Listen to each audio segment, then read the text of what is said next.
Vamos lá, Calçade. O Corinthians tem que comemorar o 1-0 pelo que foi o jogo ou ficar preocupado com o 1-0 pelo que pode ser o próximo jogo? Olá, boa noite. Boa noite. Um momento desse, de uma competição, pode ser a Libertadores, a Sul-Americana, você ficar querendo em casa, no mata-mata, fazendo planos para 2, 3, eu acho uma loucura. Tá. Você tem que ganhar o jogo. Tá. Isso o Corinthians ganhou. Se puder com 2, com 3, maravilhoso, mas o Corinthians ganhou o jogo. Então, é um placar curto, um placar que mantém no jogo o Estudiantes, mas muito dentro do jogo, e o Corinthians vai ter que fazer uma grande atuação fora de casa. Os Corinthians hoje foi uma atuação boa, não foi extraordinária, né? O Estudiantes acertou uma bola no alvo, uma defesa do Cássio, o Corinthians 2, e poderia ter feito 2-0 com o Gustavo Mosquito numa bola que tinha o gol e ele acabou acertando a canela. O jogador ficou tanto tempo parado, é difícil você exigir muita coisa dele também. Então, acho que esse é o ponto. É bom, mas não tem absolutamente nada resolvido. As chances de não conseguir a classificação ainda são imensas, porque agora o Estudiantes vai jogar em casa. Mas até que o resultado de uma vitória contra uma equipe que foi quinta colocada no Campeonato Argentino, que terminou em julho, ficou a 5 pontos do segundo lugar, do Tajeres. Quem disparou foi o River. Então é um time que eu acho que o Corinthians cumpriu a missão, vencer o jogo. Foi excelente? Não, excelente seria um 2-0. Foi melhor o resultado do que o desempenho. Mas tudo bem. É isso, Vitor Biner. Melhor o resultado do que o desempenho? Tudo bem? Tudo bem, William. Boa noite a você, Jean, professor Calçade, Pedro Ivo, aos fãs do esporte. O resultado ainda podia ser um pouco melhor se o Mosquito aproveita aquela chance. Vale lembrar, uma jogada não é construída, é uma bola longa que sai pelo lado esquerdo, e aí tem uma falha do jogador do Estudiantes, o mérito do jogador do Corinthians e a finalização ruim. E o problema para mim é que o Estudiantes em casa é outra equipe, né? O Estudiantes tem muito tempo que não perde em casa, né? São uma sequência de jogos sem derrota bem considerável. Acho que a última vez que o Estudiantes perdeu em casa foi em fevereiro para o Lanús por 2-0, tem muito tempo, se eu não estiver enganado.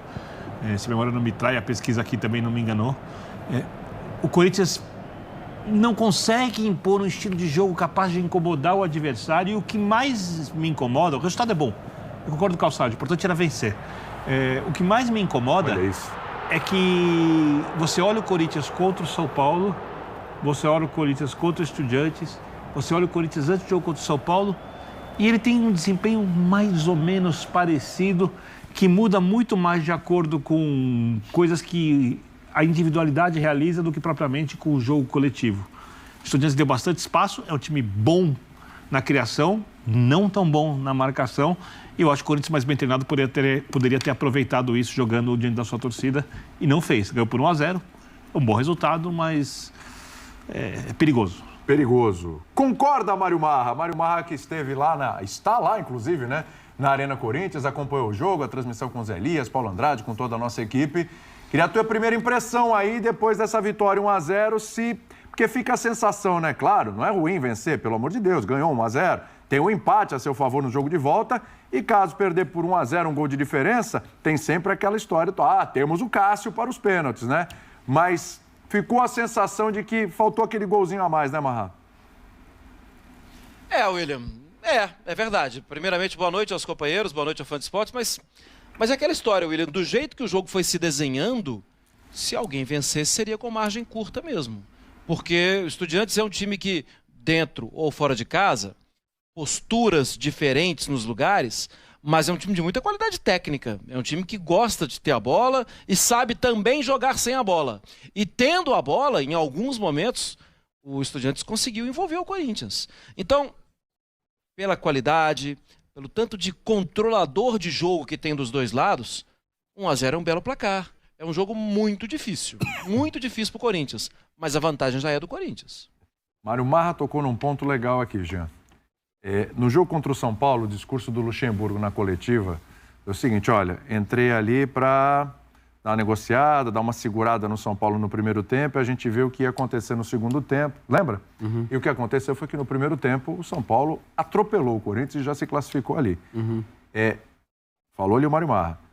essa tática a gente já viu que não vai dar certo. Não dá para tentar cozinhar o Estudiantes num primeiro tempo no jogo de volta semana que vem. Tudo bem, Jean? Tudo bom, William? Boa noite. Pois é, agora, é bom dizer que o que deve acontecer na Argentina, sobretudo no início da partida, acho que vai depender muito mais do Estudiantes do que do Corinthians. O Corinthians não tem mandado nos seus jogos, não tem sido quem dita o ritmo nas suas partidas, né? Eu acho que hoje a gente fala muito de um Corinthians que poderia mesmo ter feito 2-0 por causa da chance perdida pelo Mosquito. Isso. Porque se a gente não olhar para a chance perdida pelo Mosquito, a gente poderia dizer também que foi um jogo para empate, entendeu? Então eu acho que olhando para isso, olhando para o que foi o jogo, para o que foram os 90 minutos, o resultado do Corinthians ele acaba sendo um bom resultado, ele acaba sendo um resultado positivo, porque o jogo poderia ter sido um jogo para empate. Repito, a gente fala muito da possibilidade de fazer 2-0 por conta dessa chance, né? Na boa jogada do Romero e na desperdiçada do Mosquito aí, nesse lance que a gente está revendo.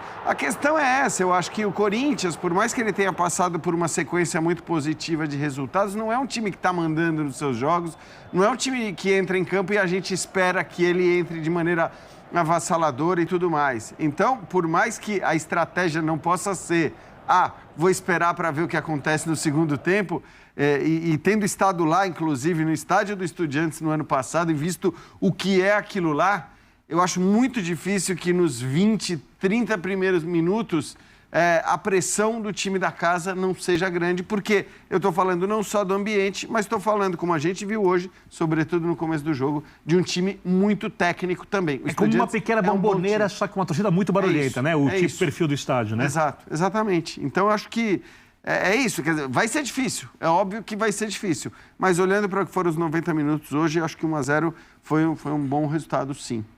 Eu acho que é exatamente o que falta para o Corinthians muitas vezes, esse controle de jogo do meio-campo, sendo que a equipe tem jogadores para isso. Tem qualidade para isso. Porque individualmente o Corinthians é melhor que o Estudiantes. O Estudiantes tem uma boa equipe, eu concordo contigo, mas o Corinthians tem mais recursos. O Rojas jogaria no Estudiantes, o Renato Augusto jogaria no Estudiantes. Só para citar alguns jogadores. O Yuri Alberto, pensar tecnicamente, jogaria no Estudiantes. É que o Bocelli é um jogador histórico, né? Um jogador, como a Rafa falou, campeão da Libertadores, jogador gigante, fez gol. O Yuri Alberto em 2023 jogaria no Estudiantes? Eu acho que o Yuri Alberto tem um problema muito sério de crise, de confiança.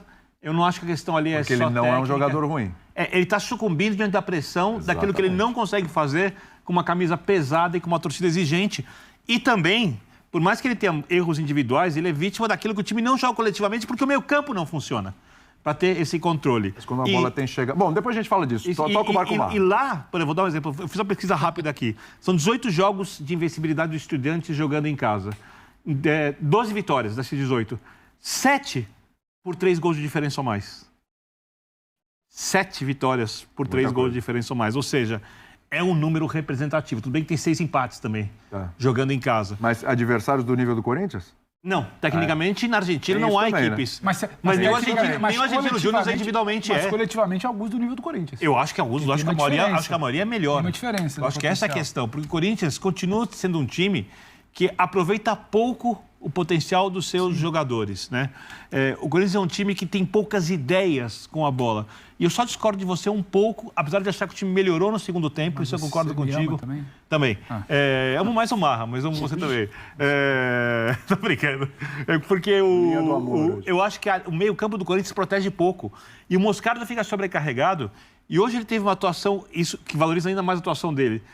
Mas eu sinto que falta proteção, às vezes, um pouco dos lados. Eu acho que a distância do meio-campo para a linha de defesa é uma distância, às vezes, muito grande. O time dispersa. Mas acho que a gente concorda, até que você sinalizando do ponto. A linha de defesa, ela vai bem, muito exigida pela falta de proteção. Você falando linha de zagueiros laterais. Não foi o sistema defensivo. Eu concordo com você. A linha, ela trabalha muito. O Fábio foi muito bem, o Gil foi muito bem também, concordo. Em função de tudo isso, eu achei, assim, decepcionante a atuação dos Estudiantes. Eu esperava mais. Argentino Júnior veio aqui e jogou. O Estudiantes não... Jogou antes do gol do Corinthians, só. Do gol, tomou o gol, fez pum. Né? E poderia ter saído com o segundo. No Cássio não foi um protagonista do jogo. Você falou, o Cássio salvou o Corinthians. Tal. Isso não aconteceu. Teve uma defesa. O que falta ao Corinthians, de tudo que vocês falaram, falta ao Corinthians algo que a gente chama de gatilhos de ação. Que tá bom. Se eu não me engano, foi aos 82 minutos. Renato Augusto sobe para pressionar uma saída, a hora que ele olha para trás, ele faz assim. Exato. O time não foi. Isso não é decidido na hora. Isso é algo que é treinado, é sistemático, uma equipe precisa ter esses gatilhos. O gatilho, ele fecha linhas, porque você sabe quando agir. Então, a bola, ela está numa situação que não é favorável a quem a domina naquele momento, você sobe para fazer a pressão e vem o time todo. Aí vai o Renato, não vai o meio de campo, aí que ficam os espaços. Isso acontece no ataque, no meio de campo e na defesa. Então, ele é um time estruturalmente mal feito, com jogadores que era para estar jogando mais.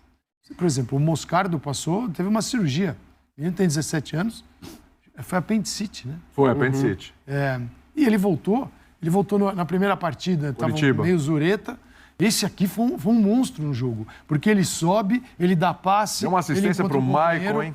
O Murilo encontra... Tem um passe do Murilo para o Yuri Alberto. O Murilo é um zagueiro que tem passe quebrando linhas. Isso é ouro no mundo do futebol. Mas ele tem que achar o passo sozinho, porque não tem o sistema de saída de jogo. Não tem sistema, mas é Murilo. Sim. Não é que a saída está estruturada para tirar o máximo do Murilo. A saída é o Murilo. Para facilitar para o Murilo. Então é um time falho. Então, diante disso, você não pode ir para a Argentina achando muita coisa. Você tem que torcer por uma atuação ruim do adversário também. Porque ele não é estruturalmente bem treinado. Faltam muitas coisas. Esses gatilhos de ação, quando é que eu subo, quando eu paro, quando eu vou, vem todo mundo. Então eu fico assim, entre ir e não ir na indecisão, fica o espaço. E entre as coisas que faltam, né, Calçado, e aí eu estou falando de uma peça, não estou nem falando de formação.